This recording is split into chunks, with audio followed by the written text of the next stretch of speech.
controlar os microfones aí no hotel.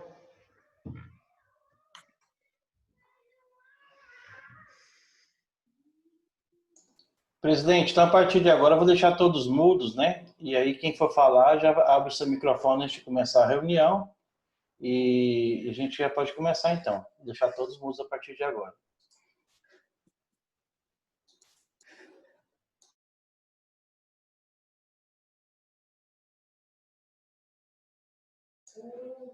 O Josafá que vai começar?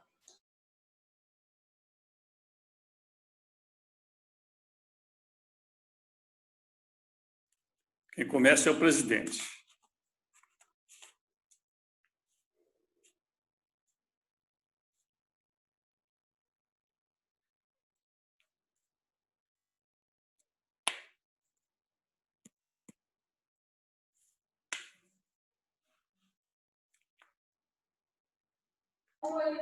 Só conta, presidente.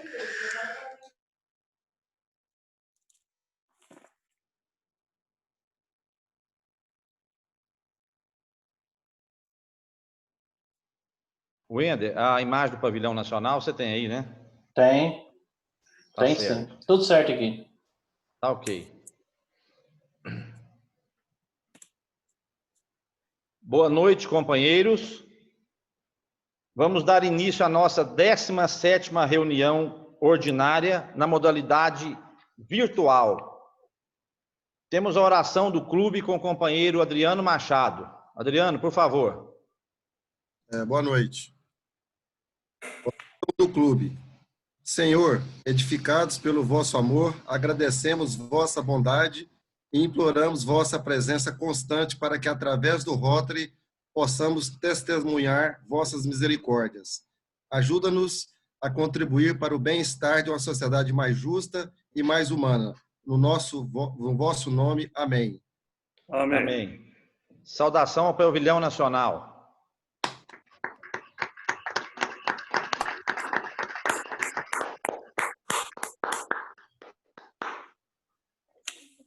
Com a palavra, o protocolo Josafá Cândido. Por favor, companheiro.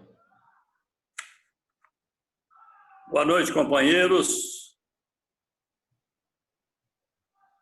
Meu nome é Josafá Cândido. Sou o segundo diretor de protocolo. Minha classificação é advocacia civil. Nós tivemos a abertura da reunião feita pelo companheiro presidente Vinícius, a oração do clube pelo companheiro Adriano. Em seguida, tivemos a saudação ao pavilhão nacional. Nós temos como aniversariantes desta semana, dia 28, companheiro Santos. Ainda dia 28, companheiro Fábio. Dia 29, companheiro José Férez. Como datas comemorativas na Semana Rotária. Dia 28 de outubro, Dia do Servidor Público. Dia 29 de outubro, Dia Nacional do Livro. Dia 30 de outubro, Dia do Comerciário e Dia do Balconista. Dia 31 de outubro, Dia das Bruxas, Dia Internacional da Poupança e Dia Internacional do Comissário de Voo. Dia 1º de novembro, comemora-se o Dia de Todos os Santos e o Dia Mundial do Veganismo. Dia 2 de novembro, Dia de Finados.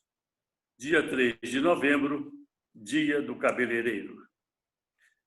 Nós temos, nesta noite, os seguintes convidados: cientista político e pesquisador da Universidade de Harvard, Hussein Khalaf, convidado do companheiro Ângelo.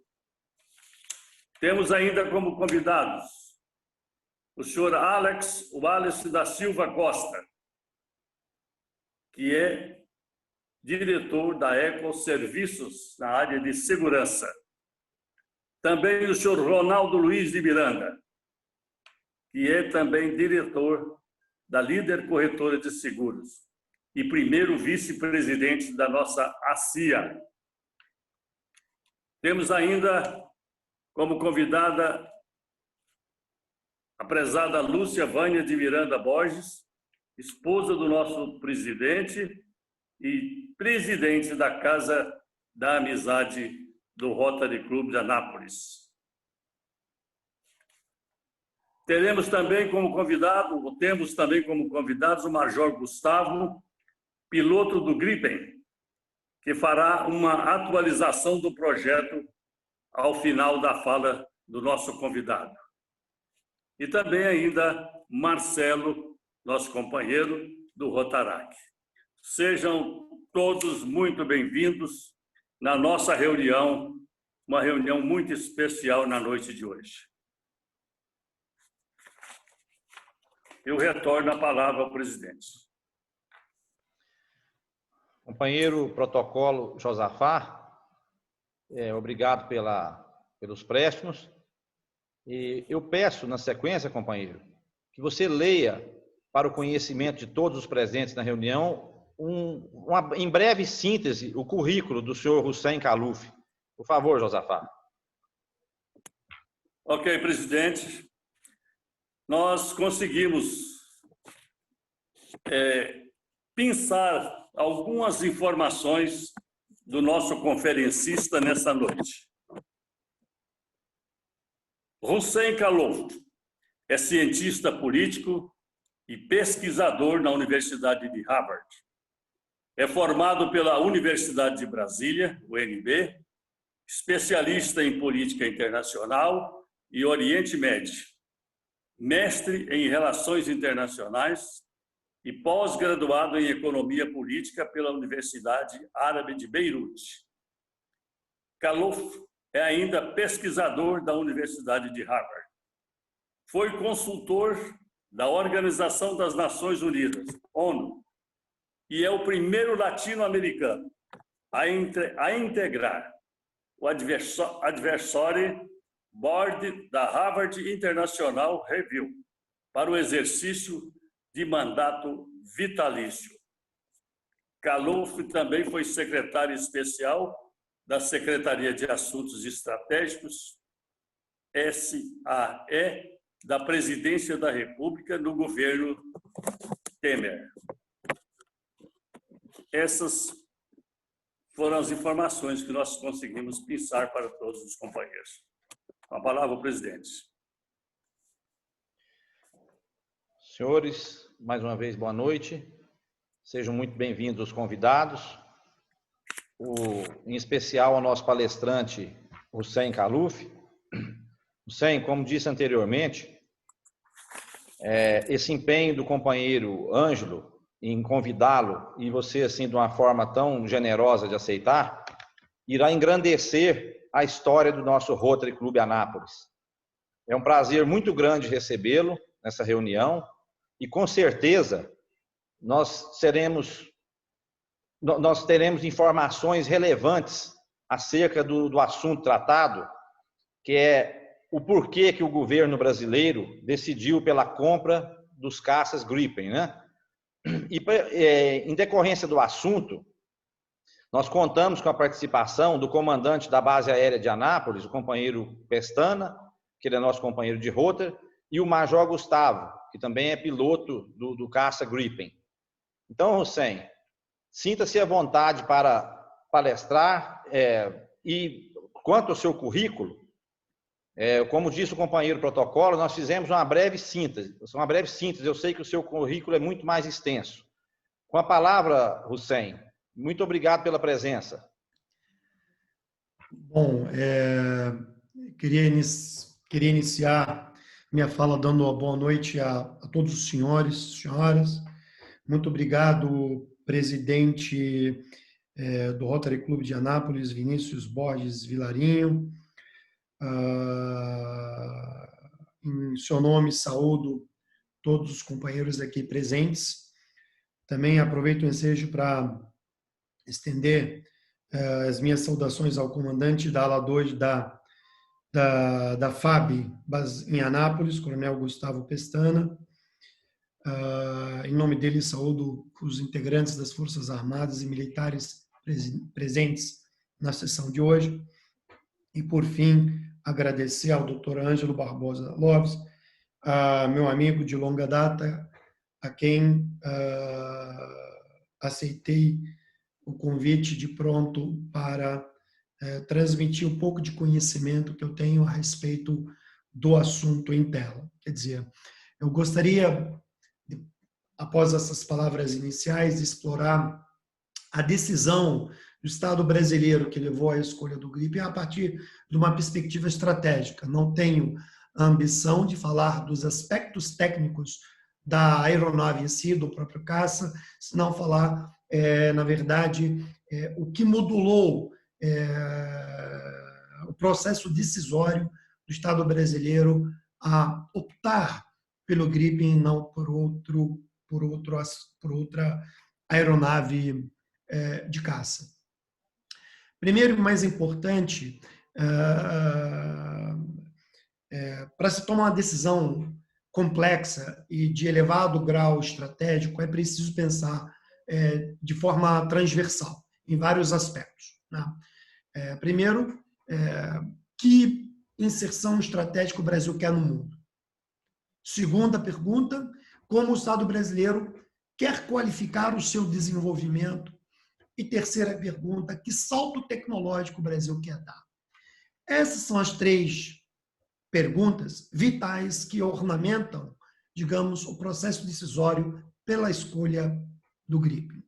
E trata-se de uma decisão que não só tem a ver com as Forças Armadas em si, ou com a Força Aérea Brasileira, mas ela tem a ver também sobre a evolução qualitativa tecnológica do Estado brasileiro, sobre a projeção econômico-comercial, sobre o fortalecimento da Estratégia Nacional de Defesa, tá? E sobre, por fim, o nosso mecanismo decisório em matéria de política externa. Por que todos esses elementos são importantes? Quando estamos falando de um elemento de poder. Quando você opta, da forma como o Brasil optou, a estabelecer uma parceria estratégica de longo prazo na compra de diversos caças, com transferência de tecnologia, produção a partir do solo brasileiro, nós estamos falando de uma decisão de muito longo prazo que afeta vários setores e a várias cadeias do nosso sistema produtivo, mas também cadeias decisórias do Estado. É importante ter em consideração alguns elementos, quer dizer, nenhum país do mundo que se pretende ser potência, ou quer ser potência, deixa de balizar a sua decisão à margem de cinco pilares centrais, né? Quer dizer, nenhum. Você pode olhar os Estados Unidos, pode olhar a China, pode olhar a Rússia, pode olhar a França, o Reino Unido, todos esses países, digamos, nucleares ou grandes potências internacionais têm por consideração 5 pilares na hora de tomar sua decisão estratégica. O primeiro pilar, e não necessariamente nessa ordem de importância, mas são esses 5. O pilar de influência política. Qual é o grau de influência política e diplomática daquele país no mundo? Então, o pilar político. Tá? Segundo pilar, o pilar econômico. Qual é a influência daquele país dentro do sistema econômico internacional? Terceiro pilar, qual é o poder de defesa daquele país, na sua correlação com as demais potências? Quarto pilar, qual é o avanço tecnológico e científico? Né? E quinto, o seu poder de inteligência. Né? Então, são esses 5 pilares. Se vocês olharem os Estados Unidos, é uma potência econômica, é uma potência militar, é uma potência científico-tecnológica, o poder de inteligência é extremamente aperfeiçoado e o seu poder político é transcendental em vários tabuleiros estratégicos no mundo.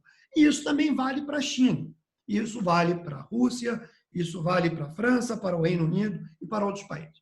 O Brasil é um país que detém, estamos entre as 10 maiores economias do mundo, Mas os nossos demais poderes, eles não são, digamos, equalizados com a nossa capacidade econômica. O que eu quero dizer com isso? Nós estamos entre as 10 maiores economias do mundo, mas não estamos, em termos de ciência e tecnologia, entre as 10 maiores potências científico-tecnológicas. Nós não estamos entre as 10 maiores potências militares. Nós não estamos entre as 10 maiores potências em matéria de inteligência, né?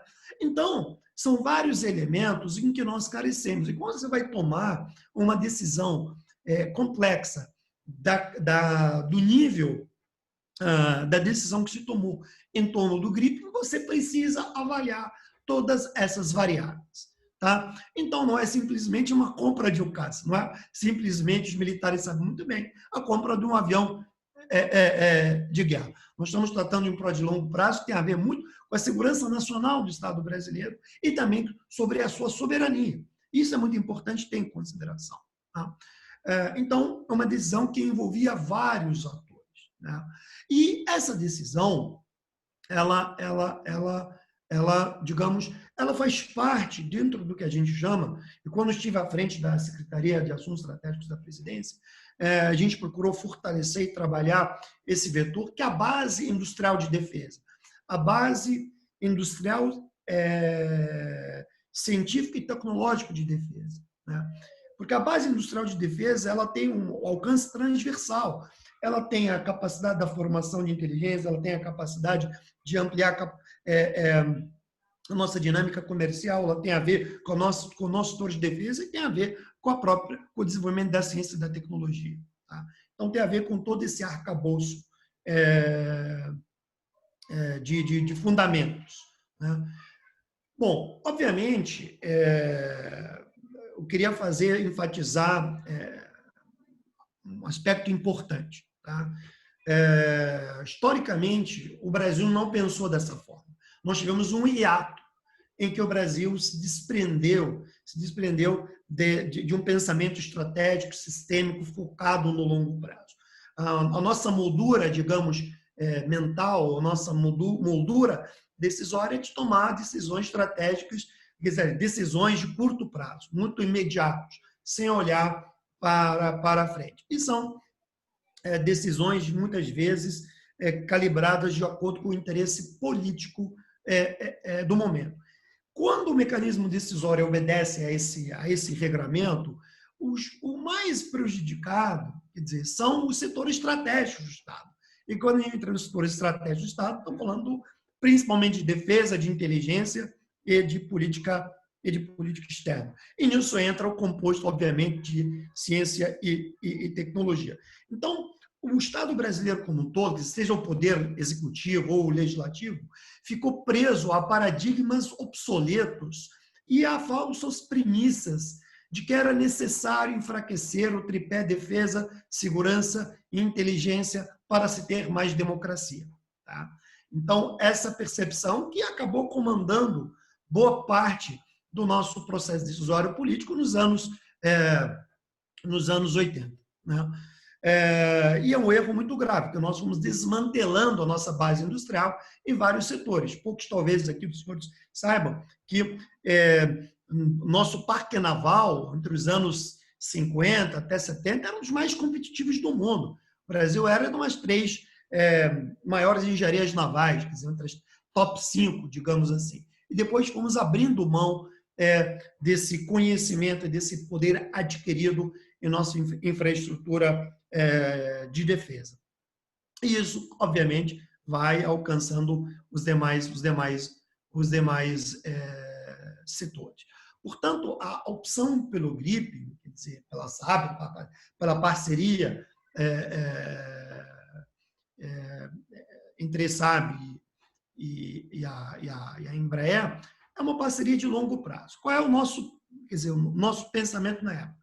Você não pode adquirir um avião de caça que você dependa permanentemente de terceiros países. O que isso significa? Eu vou dar um exemplo muito claro. Por exemplo, a Turquia, um tempo atrás, adquiriu caças F-16 dos Estados Unidos. E qual o problema de você ter? Você depende de peças, reposição de peças, você depende de munição. Se aquele país não decidir não te transferir peça e munição, você não tem nada, você tem um artefato militar parado em solo. Esse é um ponto importante. Então, você alcançar a soberania no processo de construção de sistema de defesa é fundamental. É fundamental. E eu acho que o Brasil foi feliz nessa decisão de colocar esse pensamento à frente. Segundo, entre os competidores à época, o que era sensível para a Força Aérea Brasileira e para o Estado brasileiro, essencialmente, era a transferência de tecnologia. Quer dizer, você adquirir um caça caro, mas você não ter a transferência de tecnologia, basicamente nós tornamos a nossa soberania refém de um terceiro ator. E isso não é aceito dentro da nossa doutrina, digamos, de defesa, né? Isso é muito importante que seja realçado. Portanto, a nossa preocupação substancial à época era de que quem quer que sejam os competidores, o Brasil precisa ter um avião competitivo, tecnológico, moderno, mas com transferência de tecnologia. Mais do que isso, capaz de ser produzido no futuro no solo nacional, capaz de que as peças sejam produzidas no solo nacional. E o treinamento que foi dado aos pilotos brasileiros na Suécia, no futuro possa ser feito em solo brasileiro. Ou seja, nós estamos falando de um avião no futuro produzido 100% praticamente, né? Ainda tem componentes que não são, mas dentro de 1 ou 2 décadas será produzido plenamente no Brasil. O Sukhoi não oferecia isso, o F-16 não oferece isso, o avião francês, não sei se o Mirage, se não me engano, me corrijam o pessoal da FAB, não oferecia isso. Com a fórmula que foi oferecida pelo Gripen ao Brasil. Vou dar um exemplo para vocês. O contrato, à época, gerido pela fabricante do caça americano, previa o seguinte: se aquele país representasse risco à segurança nacional do Estado produtor do artefato, o contrato seria suspenso. O que isso significa? Isso significa que se o Congresso americano entender que o Brasil é uma ameaça à segurança nacional americana, o Brasil deixaria de receber as peças de reposição, as revisões e tudo que é conexo ao avião, neste caso, que seria, em tese, um F-16. Né? Então, isso não era aceitável da nossa perspectiva estratégica. No caso, o Sukhoi, quer dizer, ele poderia, para o que a gente quer, o Brasil não está na prominência de entrar numa guerra armada, um conflito armado com ninguém. Claro, a nossa situação geográfica era muito mais fácil e nos permitia tomar uma decisão com mais cuidado, com mais, digamos, com menos pressão do que talvez outros países que geograficamente estariam reposicionados no meio de uma zona mais conflituosa da perspectiva militar. A gente não está no Oriente Médio, a gente não está na Ásia, a gente não está localizado na África, em que você tem certos fricções armadas. Portanto, isso nos dava tranquilidade de decidir com mais calma, com mais cautela. O Sukhoi não oferia, nesse caso, o que a gente queria. E tampouco, da perspectiva do longo prazo, era confiável que se pudesse firmar um contrato com a Sukhoi, nesse caso, com a Rússia. Primeiro, isso teria um impacto, na verdade, em outros aspectos de logística também, né? Quer dizer, conexos à temática específica do caça.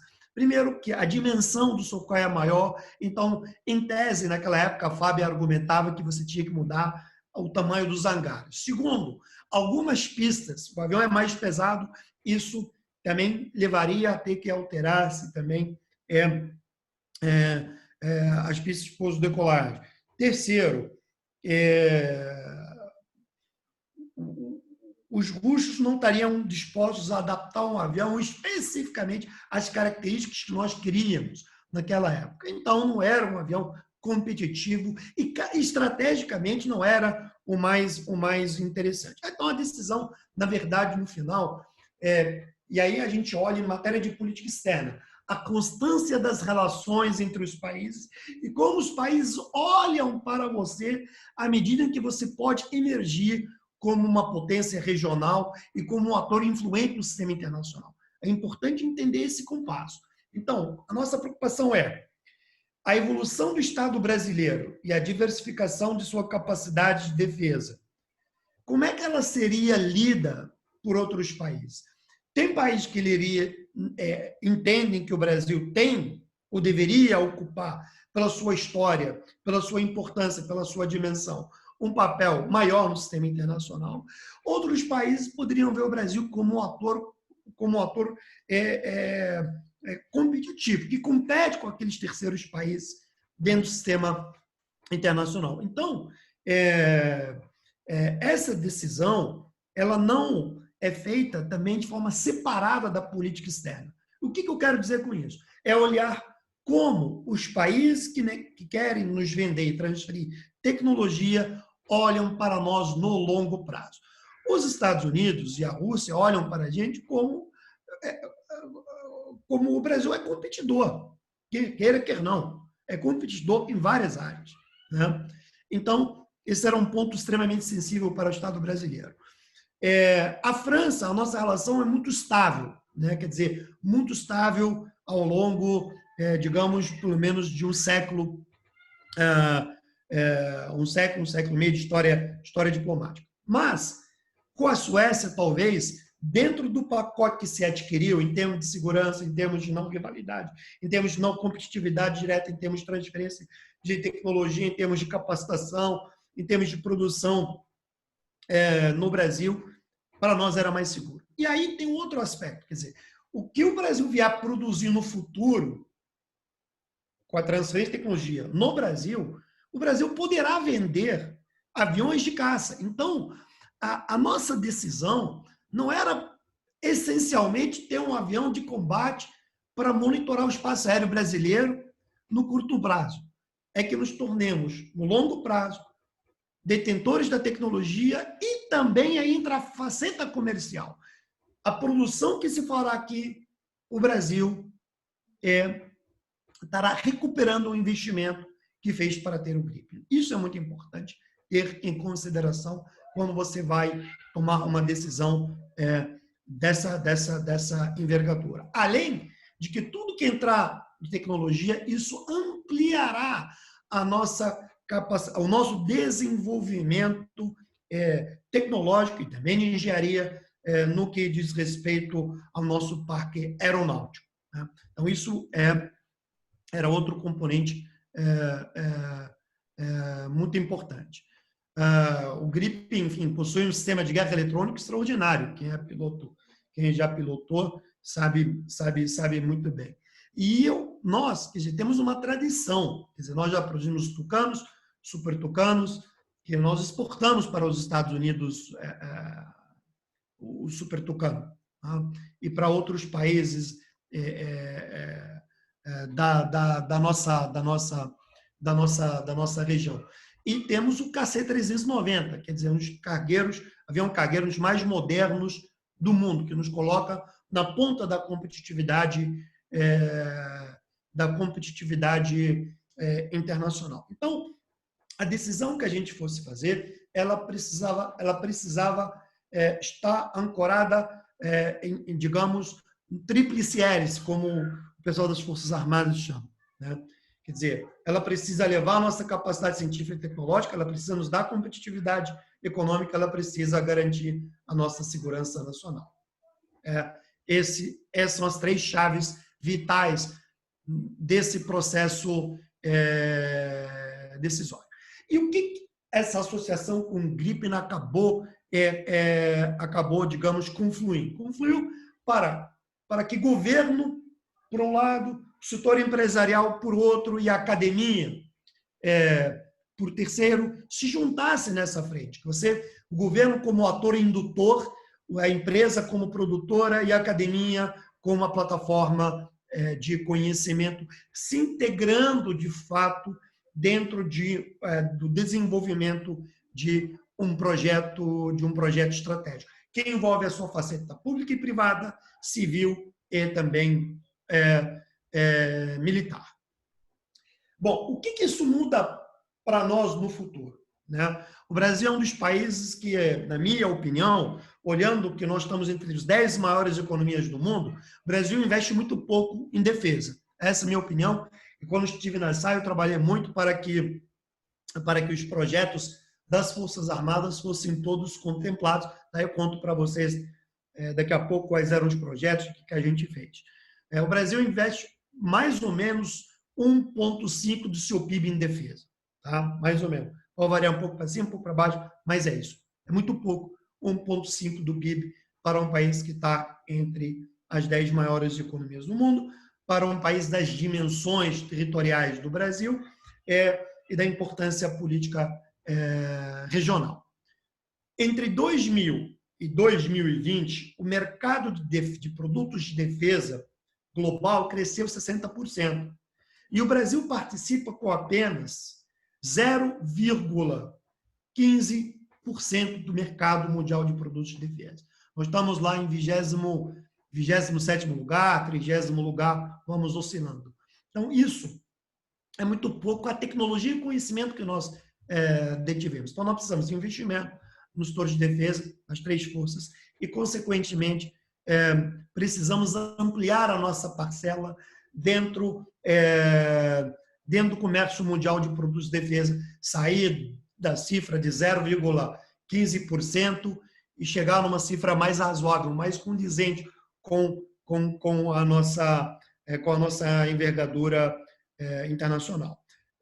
E, obviamente, o GRIP, o KC-390, os tucanos vão poder facilitar no futuro a capacidade exportadora, né, do país. Você não participa no mercado de defesa, com produtos de defesa, com produtos atrasados tecnologicamente, com produtos não competitivos em termos de mercado internacional. Então, é fundamental esse tipo de investimento. Bom, antes de concluir, essa mesma decisão nós tivemos que enfrentar, mas não em torno do GRIP, em torno do Parque Naval Brasileiro. Quer dizer, capacidade do Brasil de levar o seu poder naval, né? E isso se deu com 2 projetos importantes, com o projeto da construção do submarino de propulsão nuclear e que quando estava na SAI eu ajudei na etapa final, mas o projeto que já havia sido desencadeado pela Marinha nos anos anteriores, e na minha gestão nós conseguimos avançar o projeto de navegação de guerra de superfície.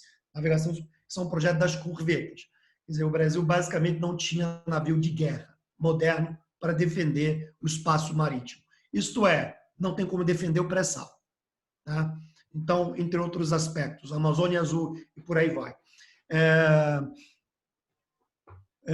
Também a gente avançou o navio patrulha, e eu me lembro do último projeto que eu toquei, era o navio quebra-gelo, um navio que fica, o navio Antártico, que é a maior plataforma científica que a gente tem fora do território brasileiro, que fica na Antártica. Esse é outro projeto que na minha época a gente avançou. E por último, para concluir a minha fala, o Centro de Lançamento de Alcântara. Quer dizer, o Centro de Lançamento de Alcântara é uma plataforma vital, estratégica para a nossa estratégia espacial, né? E faz parte também de todo esse processo decisório que nós estamos falando.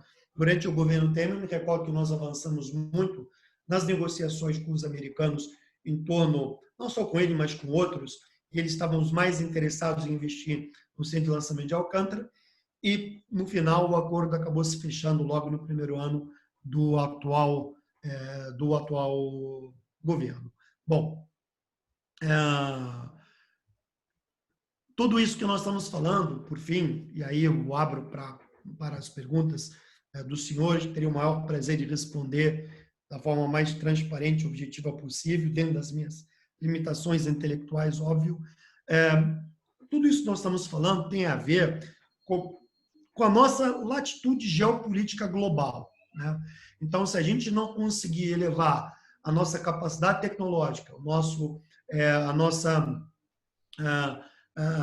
sistema de defesa, seja ele através da Força Aérea Brasileira, da Marinha do Brasil ou do Exército Brasileiro, e se nós não conseguirmos impulsionar o nosso desenvolvimento tecnológico, nós certamente ficaremos atrasados em relação a outros países, menos competitivos, e, obviamente, isso reduz o nosso escopo de atuação na política internacional. Eu gosto sempre de dizer que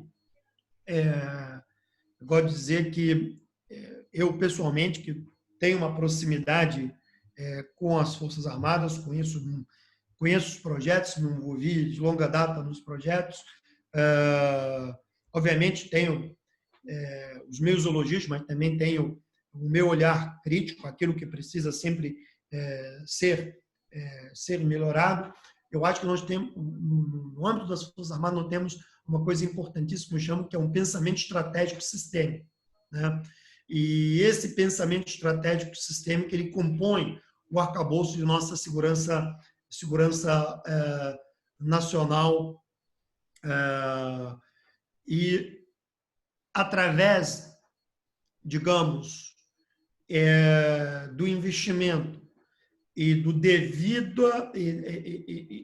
devido cuidado para com a nossa base científica, tecnológica e industrial de defesa, o Brasil certamente estará mais bem posicionado dentro do comércio internacional, dentro da diplomacia, dentro da defesa, dentro da ciência e tecnologia e, consequentemente, aperfeiçoando o seu poder de inteligência. Então, tudo isso é interconectado, não é separado, não é sobre a compra de um avião.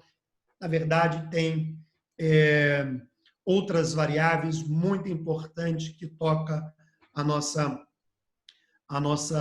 segurança nacional. É isso, presidente Vinícius. Hussein.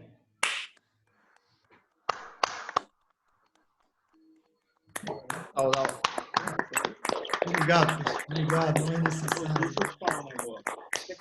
Tem que pedir para falar. Merece palmas a palestra, a explicação. Eu pensei aqui nesse momento, a nossa sorte é que está sendo gravado, né? Essa reunião está sendo gravada e teremos a oportunidade de assistir várias vezes, porque foi de grande valia esse aprendizado. Eu fiz várias anotações, mas com certeza vou aprender mais assistindo reiteradas vezes essa brilhante palestra que muito elucidou.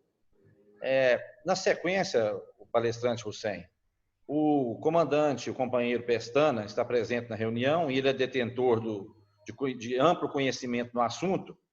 Eu passo a palavra para o companheiro Pestana para que faça uma complementação acerca da palestra do Hussein. E logo após, o Major Gustavo tem um vídeo para exibir, ou alguma explanação para exibir acerca do caça Gripen, né? Vez que ele também é piloto de caça, opera essa aeronave. Então, vamos dar continuidade dessa forma. Por favor, companheiro Pestana, com a palavra. Presidente Vinícius, senhores companheiros, boa noite a todos. Inicialmente, gostaria de parabenizar e agradecer ao senhor Hussein pela excelente explanação.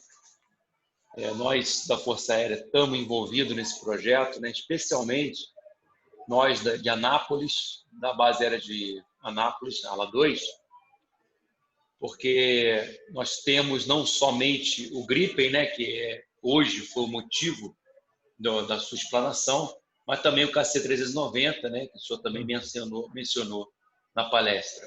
Bom, antes de passar a palavra para o Major Gustavo, o Major Gustavo ele é piloto do 1º Grupo de Defesa Aérea, é uma unidade da base aérea de Anápolis, que deu início, né, que nasceu em 1972 e ano que vem receberá as aeronaves Gripen. E o Major Gustavo, ele é operações, né, o segundo, é tipo subcomandante dessa unidade, e já fez o curso de Gripen, é piloto de Gripen, e ano que vem estará indo para a Suécia fazer a adaptação para poder voar os aviões ao chegarem. Eu gostaria de corroborar assim, a ideia de que a Força Aérea escolheu o caça Gripen em termos técnicos, né? Então, ela participou desse processo todo, denominado FX2. O FX foi ainda na época do governo Fernando Henrique, e o FX2 foi esse que o Gripen sagrou-se campeão, vamos dizer assim, mas que passou por um processo técnico muito robusto, onde a Força Aérea gerou relatórios bem consistentes, apresentando opções, né, obviamente, em vários campos operacionais e logísticos das 3 aeronaves que estavam concorrendo. Bom, enfim, eu não quero delongar, quero agradecer mais uma vez, reiteradamente, o senhor Hussein pela excelente palestra. A gente corrobora todas as informações que foram dadas e nós temos vivido aqui. Eu estou hoje no evento da Saab, eu visitei aqui um complexo maravilhoso da Embraer, onde um prédio é exclusivamente para essa interação com a Saab, e isso também ratifica o processo a longo prazo que está sendo construído com aquela empresa, a fins estratégicos, que vai colocar o Brasil com o know-how de fazer realmente fabricar a sua aeronave em futuro próximo. A Embraer já é uma gigante, todos conhecem. Quem tiver a oportunidade de conhecer aqui a fábrica da Embraer em Gavião Peixoto é um espetáculo, realmente, já conhecia antes. E nós temos agora uma ampliação dela nessa área do Gripen, que vai ser, inclusive, alguns vão ser fabricados aqui mesmo. Então, presidente, hoje é um dia, como o senhor falou, muito especial. Eu fico lisonjeado, né, pela presença e pela participação de uma pessoa de tamanha magnitude em termos de currículo e conhecimento, que participou do processo, que é tão importante para a Força Aérea Brasileira, por que não dizer para o Brasil, né? Então, nós estamos vivendo esse momento agora de transição.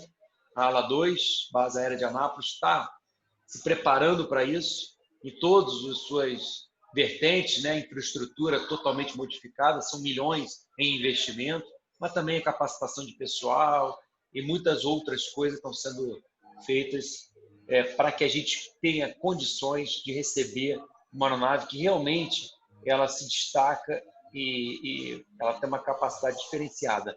E dando o gancho para o Major Gustavo entrar agora para falar um pouquinho, e ele é o piloto, né, da aeronave, um pouquinho dessa aeronave e de como nós estamos. A proposta agora é falar, temos 5 minutinhos, só para a gente atualizar os nossos companheiros de como é que o Brasil está com relação a esse projeto, em que fase ele está, como nós estamos levando isso. E dessa forma eu passo, então, a palavra para o presidente Vinícius, para depois passar ao melhor juízo ao Major Gustavo. Muito obrigado, boa noite. Perfeito, companheiro Pestana. Obrigado por complementar aí a palestra do companheiro, do nosso convidado Hussein. Eu passo a palavra para o Major Gustavo, e após a palavra do Major Gustavo, nós vamos abrir aí um intervalo para perguntas, né? Breves perguntas, tá? Não seja muito alongada a reunião. Então, Major Gustavo, com a palavra, o senhor. Senhores, muito boa noite. Presidente Vinícius, obrigado pela oportunidade de poder participar dessa reunião com pessoas importantes, uma cidade importante, que é de Anápolis. Todos estão me ouvindo bem? Sim, ouvindo. Autorizado pelo Coronel Pestana, né, eu gostaria de iniciar uma apresentação, mas antes eu não podia deixar de agradecer e parabenizar também o palestrante, o senhor Hussein, pela muito elucidativa palestra, né, a apresentação, e como foi importante ter, pelo menos para mim, essa visão do high staff, né, do governo brasileiro e os dados, né, os critérios que foram levados em consideração no nível estratégico de projeção, realmente é motivador saber, né, é um orgulho para a gente como brasileiro, não só como militar, mas como brasileiro também. Eu fiz uma apresentação para guiar aqui e aí eu questiono se ela vai ser exibida ou se eu posso fazer de cabeça mesmo. Se o senhor puder exibir, não tem problema. Ok, acho que ela já está aqui ela está na apresentação. Eu vou cancelar o meu vídeo.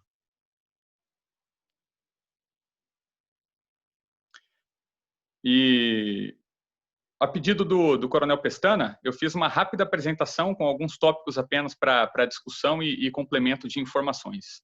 Próximo slide, por favor. Para a apresentação de hoje, próximo slide. Uma apresentação do F-39 Gripen, uns aspectos gerais e o foco, os principais eventos para o ano que vem na ala 2 aqui em Anápolis. Próximo slide, por favor. Como o Coronel Pestana falou, o Gripen na FAB, né, ele é regido por um projeto e nós chamamos de projeto FX2. Tá? E ele tem basicamente 5 contratos. Né? O que rege, logicamente, é um contrato de financiamento externo e os contratos de execução. Nós temos um contrato principal que se refere à aquisição e o desenvolvimento das aeronaves e demais sistemas que acompanham, né, esse equipamento. Temos um contrato logístico de 5 anos, CLS, que é do inglês Contract Logistic Support, uma manutenção contratada dos principais equipamentos, né, com foco principalmente em guerra eletrônica, para os primeiros 5 anos de operação. Tem um contrato também de aquisição de armamento, é um lote inicial de armamentos para operação, validação e teste da aeronave.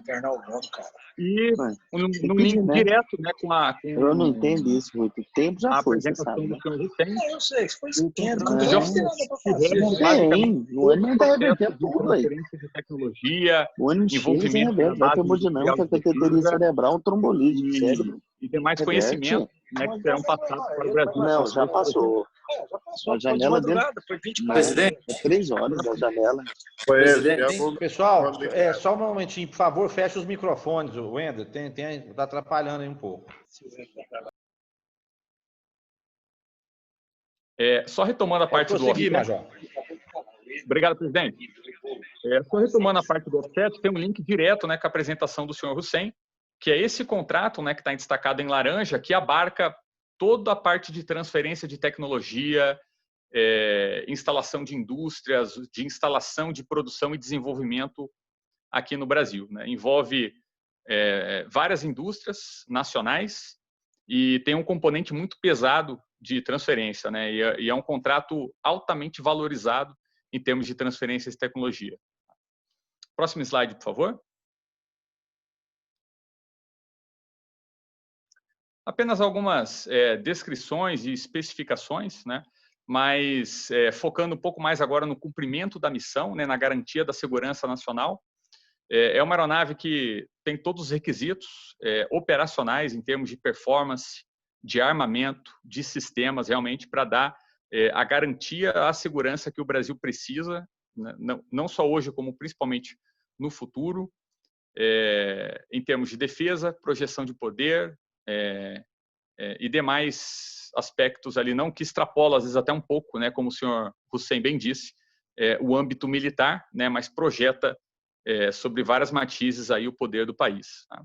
E, logicamente, ele vai estar apto a cumprir todas as missões operacionais que são de interesse da FAB, sejam missões ar-ar, de defesa aérea, sejam missões ar-solo, com emprego de armamento inteligente, com guiamento visual, laser, inercial, com base em imageamento, e missões de reconhecimento também com captura em alta resolução das imagens que são de interesse do país.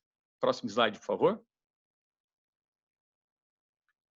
Eu gostaria de colocar uma ênfase maior para a atualização de todos, né, dos principais eventos que relacionam diretamente Anápolis e a Ala 2. A partir do final desse ano, já a partir de dezembro, nós já temos 4 pilotos que já estão seguindo para a Suécia para iniciar o curso lá nas aeronaves Gripen C, suecas. Vou fazer o estágio inicial, basicamente é o curso que eu fiz em 2015, eles estarão fazendo esse mesmo curso. Depois eles retornam aqui para o Brasil, no início do primeiro semestre do ano que vem. No segundo semestre do ano que vem, mais 4 pilotos estarão indo para a Suécia para dar continuidade ao curso operacional. E em 22, os próximos 4 pilotos. Isso aqui é o que abarca o contrato do Gripen hoje de treinamento inicial. Dos equipamentos que estarão chegando em Anápolis, na ala 2, a partir do ano que vem. Então, no primeiro quadrimestre, o que é só um indicativo de quadrimestre, né? Então, no primeiro quadrimestre, nós temos basicamente as instalações da ala prontas, né, para receber isso, principalmente no primeiro GDA. Porque no segundo quadrimestre já estaremos recebendo os simuladores de voo. São 2 simuladores de alta resolução, com capacidade de simulação dos mais variados tipos de missão em termos de complexidade, emprego de armamento, preparação realmente dos pilotos. E no segundo semestre, do segundo quadrimestre até o final do ano, tem a chegada dos demais equipamentos de suporte à operação, principalmente as estações de planejamento de voo e debriefing após o voo e análise. E, como o evento mais importante, em outubro do ano que vem, as 4 primeiras aeronaves pousam aqui na ala 2, já para emprego operacional por parte do primeiro GDA. E quando essas aeronaves chegarem, nós já teremos aí uma equipe de pilotos já prontos, já feito basicamente o curso na Suécia, e aí estarão preparados aqui para fazer uma conversão operacional, né? A aeronave que vai ser voada na Suécia é o Gripen C, é a versão do Gripen que se voa hoje. E eles vão fazer basicamente uma adaptação ao Gripen E, o nosso Gripen, né? Uma aeronave que, embora por fora ela seja parecida, elas são parecidas, o Gripen C com o E, mas em termos operacionais é uma aeronave completamente diferente, né? A capacidade do Gripen E é muito superior ao Gripen C, que operacionalmente também tem uma relevância muito grande hoje em dia, inclusive no cenário mundial. Então, aí a gente consegue ver a importância dessa aeronave aqui para a Força Aérea, né? E para a ala 2. E a partir daí eles vão fazer esse curso, como eu disse, de conversão operacional para o F-39 Eco, com suporte dos pilotos suecos que estarão aqui também. Próximo slide, por favor.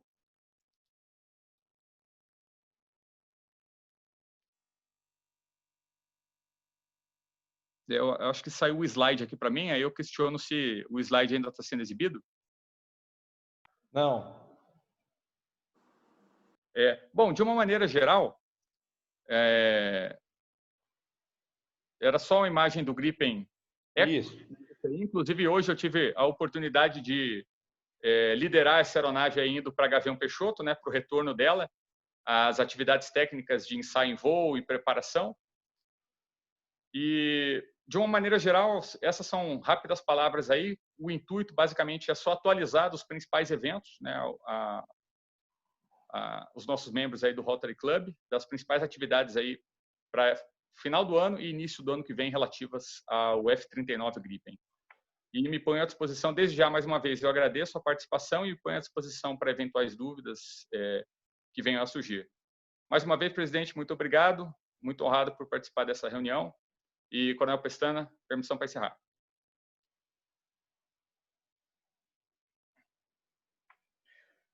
Major, se o senhor puder permanecer por mais alguns instantes, eu vou abrir agora o espaço para perguntas.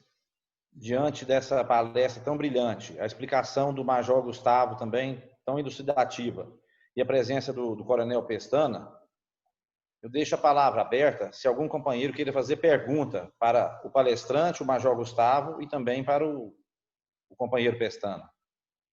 A palavra fica aberta.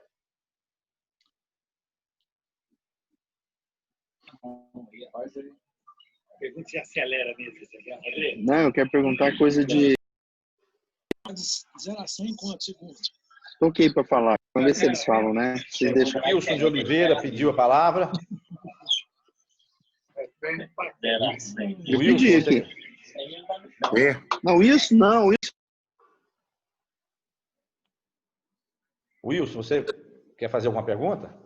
Presidente, sim. Gostaria de parabenizar o professor Hussein pela brilhante palestra, também o Coronel Pestana e o Major. E perguntar para o professor. A cidade de Anápolis cedia a base aérea. A cidade de Anápolis tem um polo industrial muito forte.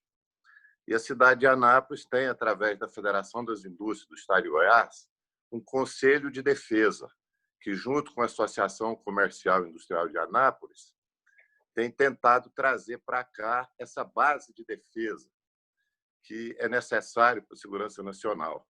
Eu pergunto ao professor Hussein, é possível sediar na nossa cidade uma indústria de defesa que venha colaborar com esse projeto de longo prazo de defesa nacional?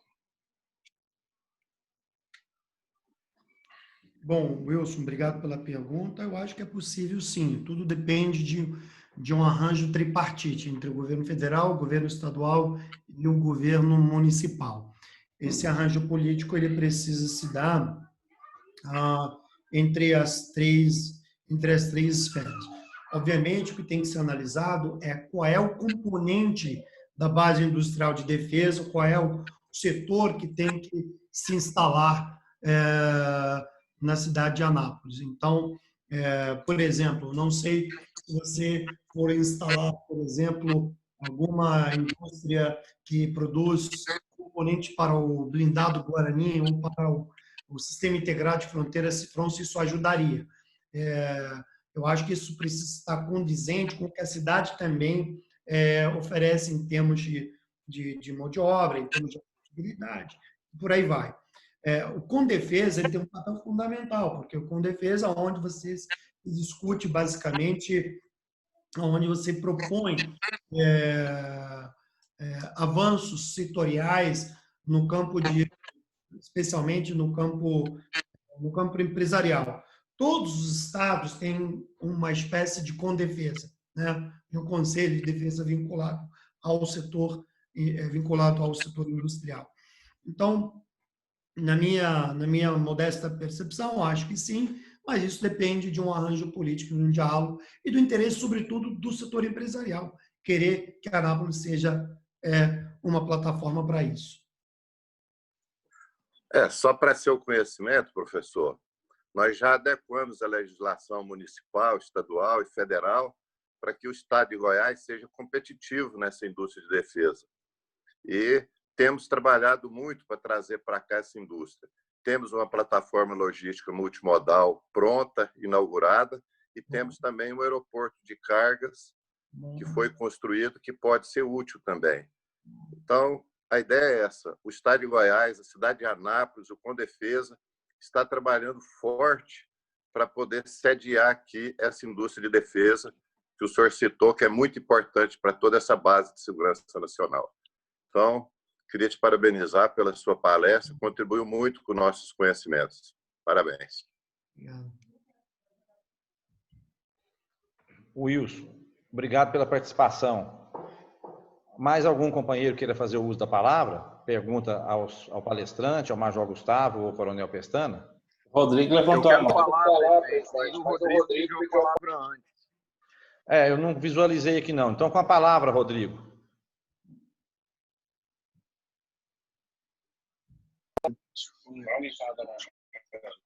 Boa noite, companheiro. Boa noite, presidente. Queria fazer uma pergunta para o nosso palestrante, Caluf. Ele falou muito de defesa nacional, segurança nacional, né, em diversos ramos, principalmente na área militar. Qual a visão que ele teria de segurança nacional nessa vigência de pandemia, que a gente teve desabastecimento de diversos insumos na área de saúde, né? Do ponto de vista até de materiais básicos, até mesmo recursos pseudo-avançados, né? Igual ventilação mecânica, que é uma coisa extremamente básica do ponto de vista de engenharia, e o nosso país não detém mais capacidade produtiva. Queria que ele fizesse um breve comentário. Bom, eu acho que o Brasil é um país que se desindustrializou. Tá? Essa minha percepção pessoal por falta de investimento no setor industrial brasileiro. Então, esse é o primeiro ponto. E, obviamente, que a pandemia ela acabou, basicamente, expondo as nossas fragilidades estruturais em termos de infraestrutura. Tá? Isso não fala de um setor específico, mas de um setor de todos os setores. Né? No que diz respeito, digamos, ao papel específico das Forças Armadas, em termos de logística, e daquilo que foi a eles delegado, até onde o meu conhecimento alcança, eles fizeram o que foi determinado. Quer dizer, a missão dada ela foi uma missão cumprida. O que era para transportar, como era para levar, quem era entregar, essa função operacional e logística, eles cumpriram de forma impecável. Muito bem. Agora, em outros aspectos, quer dizer, do campo, digamos, em determinados setores, por exemplo, voltados para a área médica, isso não compete necessariamente à esfera que opera a segurança nacional brasileira. Né? Isso é responsabilidade dos estados, responsabilidade dos municípios e a responsabilidade, sobretudo, do governo federal. Né? Na minha visão, não está intrinsecamente vinculada à temática ao conceito de soberania nacional. Se eu entendi bem a pergunta, essa é a minha resposta.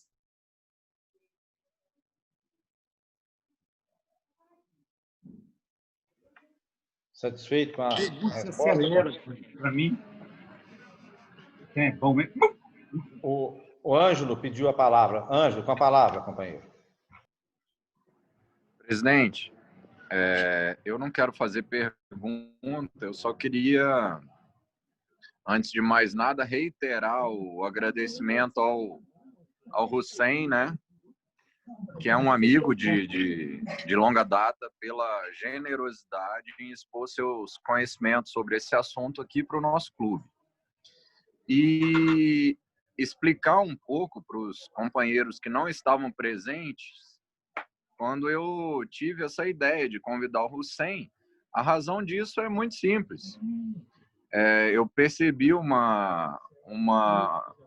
diálogo entre o Hussein e outros amigos sobre essa história de escolha do caça brasileiro. E percebi que a visão de algumas pessoas, né, inclusive a minha, à época, era totalmente vendada. Eu não tinha a menor ideia sobre o que levou o governo brasileiro a escolher o Gripen. Então, eu achei que seria, aliás, diante das explicações não tão vastas como o Hussein trouxe ao nosso clube, mas explicações precisas, eu achei que seria muito interessante para o nosso clube contar com a explanação dele até numa época aí de tanto combate a fake news, né, presidente? Então, essa foi a razão da sugestão que eu dei ao senhor aquele dia. Sugestão não, pedido se podia convidar o Hussein para essa exposição. Só complementando, Ângelo, antes dos agradecimentos finais aí ao palestrante e aos companheiros que participarem também, o companheiro Pestana e o Major Gustavo, mas essa sua iniciativa, eu já disse uma vez e repito, será um marco histórico no nosso clube, viu? Essa participação do Hussein muito nos engrandeceu. Essa explanação que ele fez acerca da opção do governo brasileiro de adquirir esses caças, eu também não tinha esse conhecimento, né? Além da garantia da segurança nacional, essa transferência de tecnologia, essa parte aí muito importante que ele falou, se comprasse, se o equipamento fosse adquirido de outras nações, quando o equipamento tivesse problema mecânico, elétrico, eletrônico, ficaria uma ferramenta em solo, né? Sem uso, devido à falta de peça. Então, assim, foi amplamente elucidativo. E eu, sinceramente, eu não tenho palavras para agradecer ao Hussein, ao Ângelo, aos participantes, aos protagonistas desse evento tão maravilhoso. Então, vamos deixar, na sequência, a palavra em aberto. Se mais algum companheiro queira fazer o uso da palavra, alguma pergunta, sinta-se à vontade.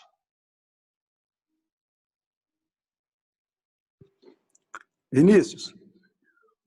Ronaldo, pois não, Ronaldo, pode com a palavra. Nós já tivemos aí algumas perguntas técnicas. Fica aqui uma curiosidade, eu tenho um pessoal conhecido em Anápolis, que é a família também Caluf, e perguntar para o palestrante aí se tem algum parentesco, são pessoas conhecidas dos demais participantes, se a família Caluf de Anápolis tem algum parentesco com ele. Diretamente, Ronaldo, não tem. Pode ser alguma coisa de segundo, terceiro grau. Mas eu sei que a família é um pouco espalhada no Goiás, em algumas cidades. Eles têm aqui, pessoal antigo aqui, na Avenida Mato Grosso, ao lado da antiga panificadora Pão Nosso, tinha um empório árabe lá com comidas maravilhosas. Charuto, esfirra aberta, esfirra fechada. E a sua fisionomia também lembra eles, viu, Rocinho?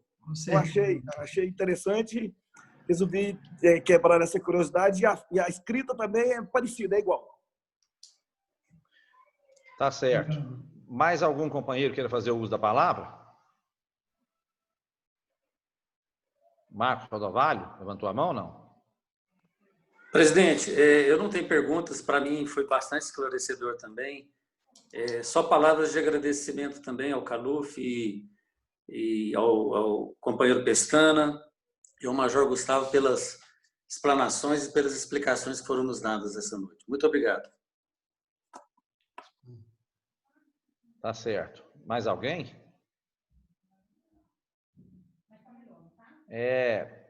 Só registrando aí, eu falei sobre os visitantes, né? Tem o nosso companheiro Hugo, que está nos visitando também. O Hugo está lá na companhia do Euler. O pessoal deve estar vendo o Hugo aí na câmera. Então, o Caluf pediu a palavra, presidente. Pois não, Caluf. Eu só queria salientar que é importante quando a gente fala de uma decisão complexa, como adquirir um Gripen, ou como, por exemplo, avançar no projeto da construção de um submarino de propulsão nuclear. As pessoas muitas vezes não entendem. Não é uma decisão simples de ser tomada, não é uma decisão de um governo só, não é uma decisão, digamos, que acaba sendo levada a cabo com base em preferências ideológicas, políticas, pessoais. É uma decisão que envolve uma estratégia de Estado, envolve diversos atores. E precisa estar amparado em relatórios técnicos, por exemplo, a FAB, na decisão do Gripen, ela fez estudos profundos, modernos, de altíssima qualidade, para subsidiar a decisão estratégica, né? Quer dizer, que tipo de equipamento eles querem, para que eles querem, como eles querem.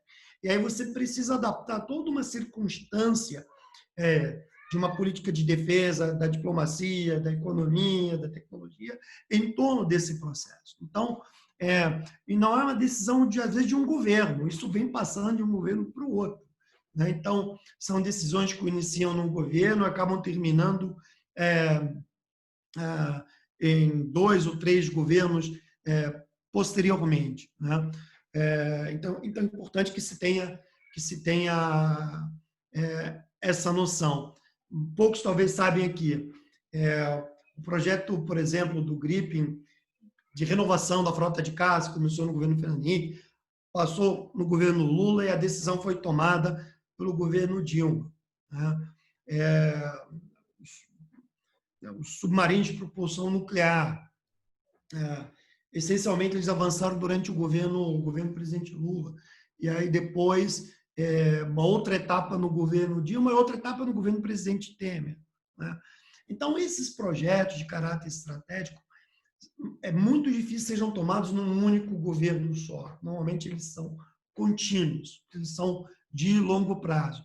E é importante que se entenda que, ao meu juízo, independente de julgamento, os governos brasileiros, quer dizer, desde Fernando Henrique até o atual, no que diz respeito à segurança nacional brasileira, e aí entra-se a questão, sei lá, do próprio Gripen, do submarino de propulsão nuclear, do projeto das corvetas, o centro de lançamento de Alcântara, centro espacial brasileiro, são decisões que foram tomadas de forma muito acertada, independente das preferências políticas e ideológicas, né? Que são decisões de caráter estratégico que as Forças Armadas têm, digamos, o conhecimento qualificado, técnico, para amparar essas decisões. Então, nesse quesito, eu acho que o Brasil, na minha opinião, foi bem em sua escolha, foi feliz com o Gripen, e a consecução do projeto ela está sendo agora basicamente implementada e materializada, de fato, no atual governo. Então, é um tema que eu entendo que é um sui generis, né? Um tema muito corriqueiro de se debater, de se discutir pela sua complexidade. Não é muito propalado na mídia também, mas são temas muito importantes. Um dia me perguntaram, mas por que o Brasil precisa de avião de guerra? A gente não vai entrar em guerra com ninguém. A resposta, a gente precisa de avião de guerra justamente para não entrar em guerra com ninguém. Porque o poder de dissuasão ele é fundamental para você não entrar em guerra. Porque quando você entrar em guerra, você nem tem como ter capacidade de reação. Então, isso é importante, né? Isso também foi perguntado quando a gente lançou os projetos do submarino nuclear, na época.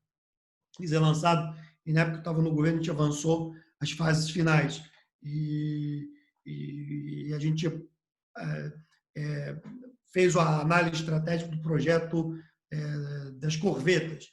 Por que o Brasil vai gastar dinheiro construindo navio de guerra? Tem que estar construindo escola, tem que estar construindo hospital. Bom, eu acho o seguinte, de fato, a gente tem que estar construindo escola, hospital, mas não é porque precisa construir escola e hospital que tem que deixar de investir nessa infraestrutura. O ideal é que se invista em tudo, né? Isso é importante ter clareza. O projeto, por exemplo, das corvetas, que é pouco conhecido, vai gerar emprego, vai gerar tecnologia. O Brasil vai conseguir não só produzir, como exportar componentes, vai avançar a indústria naval brasileira. Então, é um jogo, dentro de uma década, de muito avanço para o Estado brasileiro. Quer dizer, em várias frentes, né? Além da proteção daquilo que nos é caro, que são as águas territoriais brasileiras, assim como o espaço aéreo, assim como o desenvolvimento de vários projetos do Exército Brasileiro. Então, o que eu convido vocês a uma reflexão, sempre que tiver algum componente, quando se tratar de tema de defesa e segurança nacional, não façam aquela pergunta para vocês da não necessidade de ter, né? Porque quando se discute a necessidade de ter um projeto como o Gripen, ou um projeto como submarino e as corvetas, ou um projeto como Alcântara, ou um projeto como o CISFRON, Sistema de Monitoramento de Fronteira, são projetos que são estudados profundamente, analisados, trabalhados, discutidos ao longo de vários governos. É muita gente qualificada que se envolve nesse tipo de coisa para que se tome a decisão. Não é uma decisão irrefletida, irresponsável, está jogando dinheiro do povo, digamos, pelo ralo. Muito pelo contrário. Investimento em segurança nacional, e muitas vezes investimento retorna, não apenas em termos securitários, mas em termos de tecnologia, de geração de emprego, enfim, de outras coisas. Então, presidente Vinícius, antes de lhe passar a palavra, é importante que vocês tenham essa reflexão ao se pensar naquilo que toca à segurança nacional brasileira. Então, durante quase 3 anos da minha vida, quando estive à frente da Secretaria de Ações Estratégicas, minha função era pensar constantemente nisso. 24 horas, o tempo todo, de ter a melhor equipe possível, nas mais variadas áreas. Tive vários oficiais militares que trabalharam comigo, coronéis, generais, que trabalharam dentro da minha secretaria, me auxiliando na tomada de decisão, e isso é muito importante, né? Então, é preciso construir escola, é preciso construir hospital, sim, e é preciso ter forças armadas bem equipadas, também tão importante quanto todos os demais. Perfeito. Mais algum companheiro queira fazer uso da palavra? Pergunta para o professor?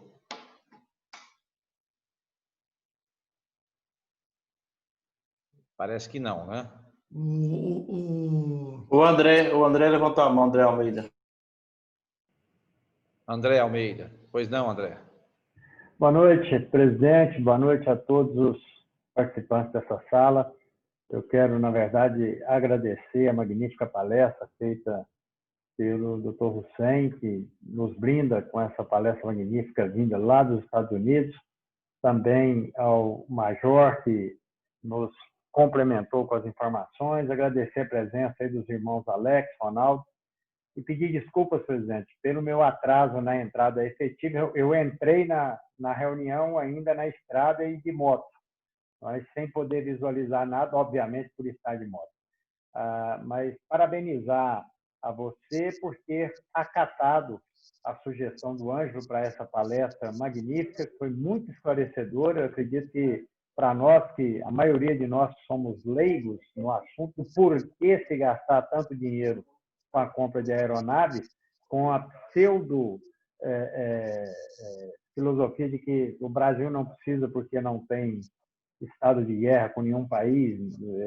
Então, isso ficou bem claro para nós o porquê disso. Muito obrigado e, uma vez mais, parabéns.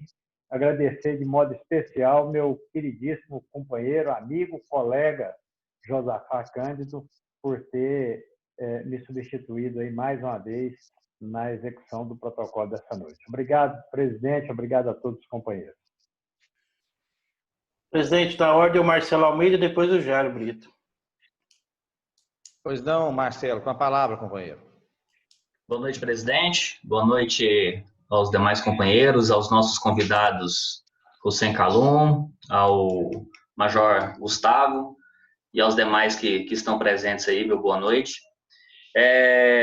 A minha dúvida, não seria uma dúvida, era só a gente ter, acredito que seria uma dúvida, né, a gente tirar em relação às aeronaves Gripen que estão sendo adquiridas aí pela nossa nação aí, o que já é sabido que, se não me engano, são 36 aeronaves, né, que estão chegando. E dentre essas 36 aeronaves que estão chegando, elas estão vindo para Anápolis, para a nossa unidade de Anápolis, e serão divididas elas dentre as unidades aéreas aqui que cediu o nosso país aqui, né, vamos dizer assim, né.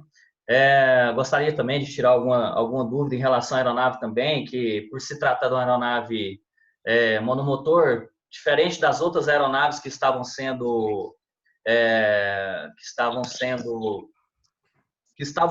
no projeto, né, para serem adquiridas, igual, se não me engano, o F-18, o Sukhoi, o Rafale, que até foi uma das aeronaves também que quase entrou, né, que quase foi contratada aí, e ambas são bimotores, né, então, assim, são aeronaves de capacidade maiores, né, de cumprimento de missão, acredito que seja maior dentro do país. Então, eu queria que fosse só, se fosse possível, esclarecer um pouquinho da missão do Gripen, né, dentro das nossas unidades aqui, como vai ser a defesa. Se puder só explanar um pouquinho para a gente, eu, Coronel Pestana ou o Major Gustavo, seria legal.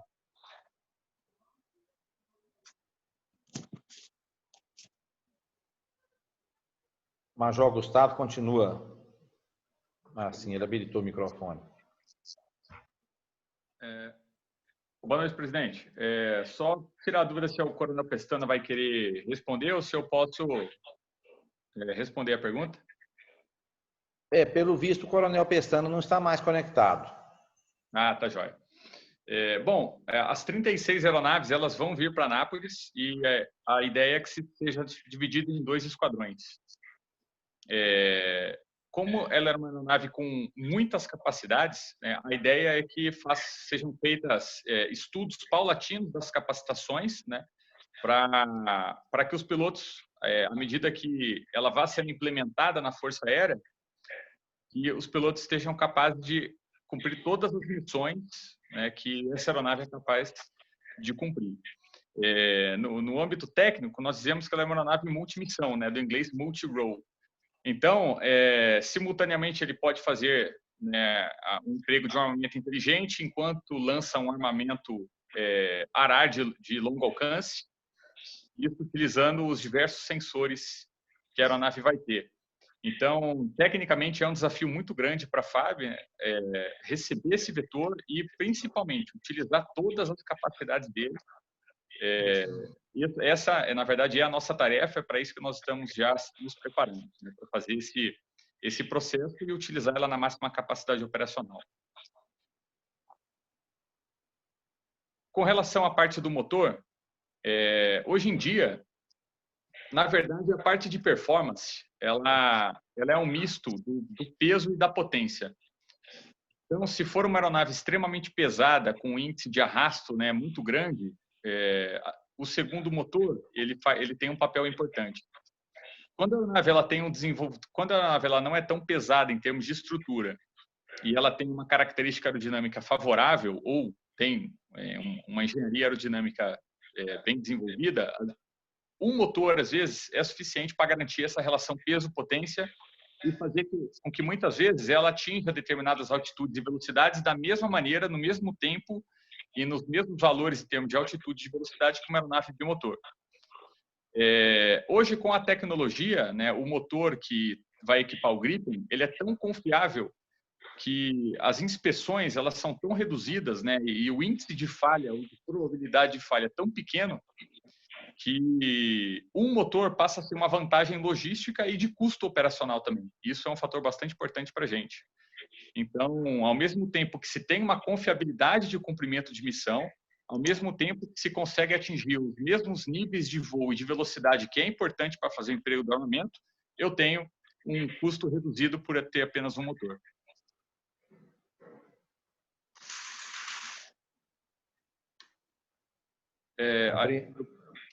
Eu não sei se eu consegui responder na íntegra a pergunta. Ah, tá. Compreendido. Não, conseguiu. Compreendi.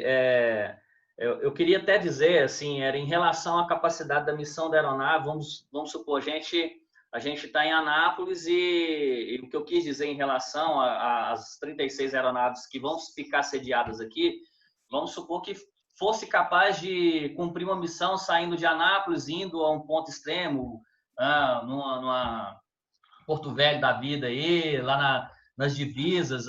A aeronave ela tem essa capacidade de cumprir essa missão saindo daqui e fazer esse engajamento em outra localidade, vamos dizer assim?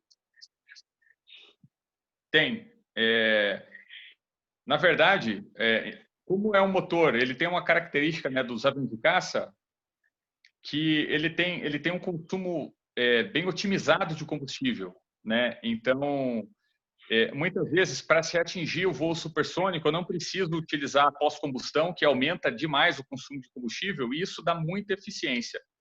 Então, em termos de Brasil, o Gripen Eco, né, ele tem uma das diferenças dele para o Gripen C atualmente é uma capacidade maior de combustível interno, o que vem totalmente ao encontro aqui das nossas necessidades continentais aqui do Brasil.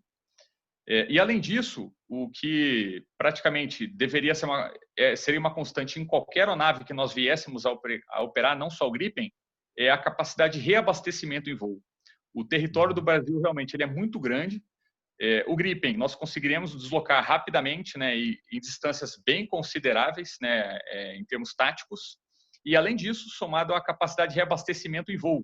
E aí, no nosso cenário, o KC-390 também tem um papel fundamental, que vai garantir, né, essa penetração em profundidade adicional que a gente eventualmente pode vir a precisar também ou manter o maior tempo no nosso espaço aéreo, se for um acaso para autodefesa, né? Então a gente consegue ficar mais tempo fazendo uma patrulha aérea de combate, sustentando ali uma determinada ação se necessário for. Entendi. Seria só isso mesmo, Gustavo. Muito obrigado pelas palavras aí, te parabenizo mais uma vez, tá? Muito obrigado pela palestra, você e os demais companheiros. Somente isso mesmo. Muito obrigado, boa noite a todos. Obrigado. O Jário tinha pedido a palavra, depois digitou e disse que não precisa, Jário. Bom, eu vou fazer a pergunta, então. Primeiro, boa noite, presidente, boa noite a todos aí. Cumprimento e parabenizo o palestrante por esse brilhante conhecimento transmitido. E a minha pergunta vai para o Major Gustavo. Major, na sua apresentação, você mostrou que em outubro do ano que vem, de 2021, chegará às 4 primeiras aeronaves. Só que, se eu não me engano, eu tenho visto nas redes sociais, aí na mídia, que chegou no Brasil a primeira aeronave dessa compra. Essa dúvida é a minha dúvida. Boa noite. Na verdade, o que acontece? Essa aeronave que está aqui, né, e como eu disse, eu tive a oportunidade de voar com ela hoje para acompanhá-la até Gavião Peixoto, né, para a retomada dos testes. Ela é uma nave brasileira, ela vai ser incorporada aqui à frota da FAB, aqui na ala 2, futuramente, mas nesses anos iniciais, ela vai permanecer aqui no Brasil para fazer ensaios em voo, né, que isso faz parte da transferência de tecnologia também, né, essa qualificação, essa atividade de alta relevância técnica, que é o ensaio em voo, né, está diretamente acoplada à engenharia. Mas, embora ela seja uma aeronave, da FAB, uma aeronave brasileira, ela ainda a atuação dela como um protótipo e está sob responsabilidade direta da SAAB. Então, ela não foi entregue para a Força Aérea Brasileira. Ela continua as ações os voos que essa aeronave vai fazer aqui no Brasil está sob responsabilidade direta da SAAB e não da Força Aérea ainda. A Força Aérea recebe operacionalmente, para emprego operacional, em 21 aqui em Anápolis, em outubro. Essa aeronave, por enquanto, é apenas para ensaio em voo, testes de sistema, de sensores e de armamento que vai acontecer aqui no Brasil também. Uma outra pergunta complementando esta. Todas as aeronaves adquiridas pelo Brasil nesta compra virão para Anápolis e ficarão em Anápolis? O planejamento inicial é isso, que elas permaneçam realmente em Anápolis, né? Aqui sendo um núcleo estratégico de defesa aérea, até pela posição, e também de consolidação da doutrina de emprego dessa aeronave. Muito obrigado. Obrigado. Mais alguém? Presidente, deixa eu só complementar uma parte que o Major Gustavo falou, explicar para o pessoal. É que, às vezes, o pessoal tem dúvida, é uma dúvida legítima. É muito difícil você colocar um parque aéreo, quer dizer, sua capacidade de combate aéreo, em linha de fronteira. Porque se você torna ela um alvo fácil para o inimigo. Ela precisa estar localizada numa parte do território em que, se você tiver, digamos, uma tentativa de agressão até o parque naval, você tenha tempo de reação peremptória. Então, vamos supor, da onde são as possibilidades de invasão aérea? Norte, né, sul do Brasil, ou pelo Atlântico, ou pelo oeste. Então, está em Anápolis uma posição extremamente vantajosa, porque os nossos radares são capazes de interceptar qualquer intrusão aérea e você pode decolar com o tempo, entende? E nós temos também um sistema de defesa aérea muito bom, mas é isso, a gente não localiza essas... o Major me corrige, em linha de fronteira, que é muito diferente de cavalaria mecanizada, tipo tanque. Tanque, você não pode...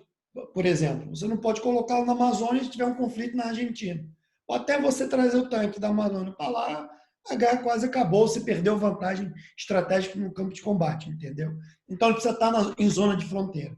Então, o pensamento é um pouco diferente, em termos de como você localiza as peças estruturais do seu arcabouço de defesa. Se estiver errado, Major, você pode me corrigir, por favor. Senhor Hussein, exatamente isso. Exatamente isso. Sim, muito bem. Mais algum companheiro queira usar a palavra? Bem, parece que não, né? Hussein, eu, mais uma vez, gostaria de manifestar aqui os meus agradecimentos, os nossos agradecimentos, né? Por essa sua participação, por essa demonstração tão profunda do conhecimento que tem no assunto, né? Como essa última aí agora também, gostei muito desse exemplo aí da cavalaria mecânica, da logística do Centro-Oeste quanto ao ninho das aeronaves, né? E, sobretudo, eu quero te parabenizar também pela sua simpatia, pela sua disponibilidade. Você não demonstrou assim cansaço, não demonstrou falta de vontade de responder hora nenhuma. Isso é muito importante. Isso, para quem está do lado de cá assistindo, como é nosso caso, isso aí nos anima, né? Nos motiva. Então, a minha palavra final para você é agradecimento mesmo. E eu deixo a palavra contigo mais uma vez para fazer as considerações finais e logo após nós vamos fazer o encerramento da reunião. Só uma observação, teve um companheiro aqui que me pediu pelo WhatsApp, porque hoje coincidiram, né, 2 aniversariantes, o Fábio Bessa e o companheiro Santos. Então, teve um companheiro que me pediu para nós cantarmos os parabéns. Não faz parte do nosso protocolo da reunião virtual, não, mas como coincidiram 2 companheiros hoje aniversariando, nós vamos fazer isso no término da reunião. Tá? Então, Hussein Khaluf, mais uma vez com a palavra para as considerações finais e logo após nós vamos prosseguir com o encerramento. Presidente, antes do Hussein, só uma observação, que já teve até pergunta sobre o nome dele. É Hussein Khaluf. É com T no final. Hussein Khaluf. Então, Hussein, desculpa aí, mas o pessoal aqui em Anápolis é gente boa. Já arrumaram até parente para você aqui.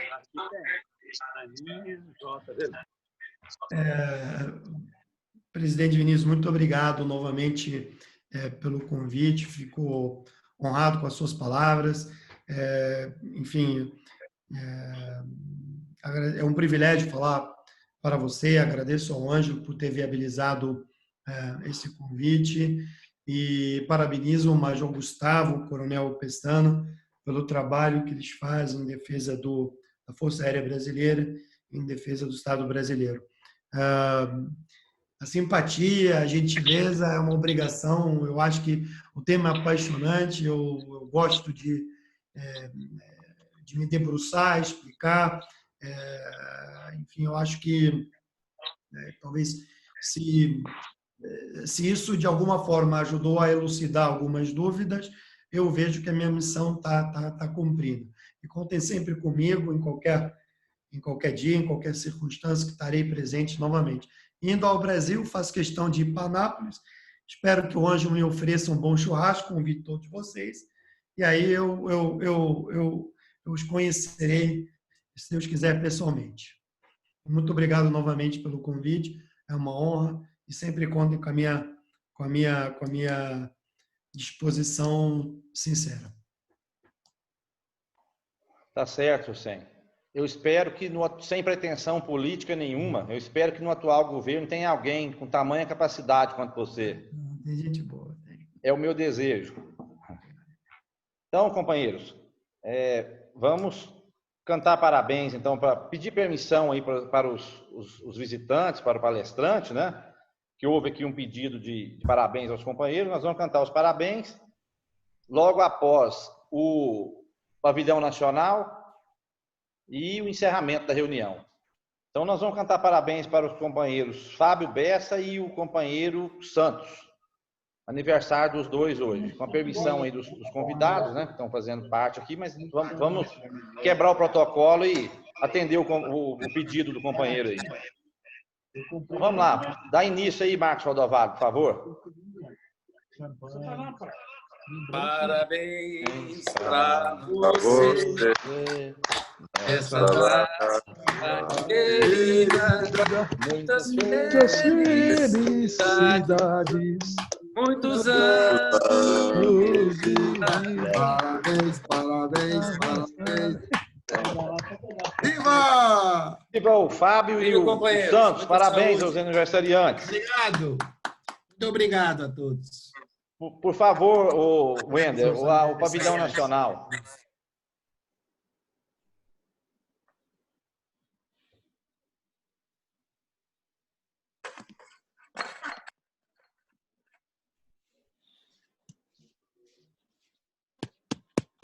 Não é militar. Não, ainda não apareceu a imagem, não. Claro, lembrei. Que bem. Assim.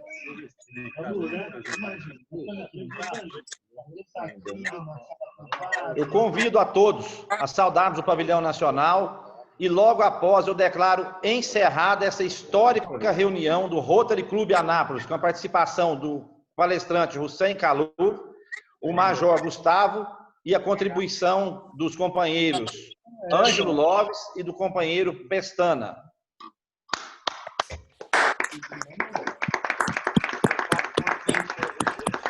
Boa noite a todos. Declaro encerrada a nossa reunião.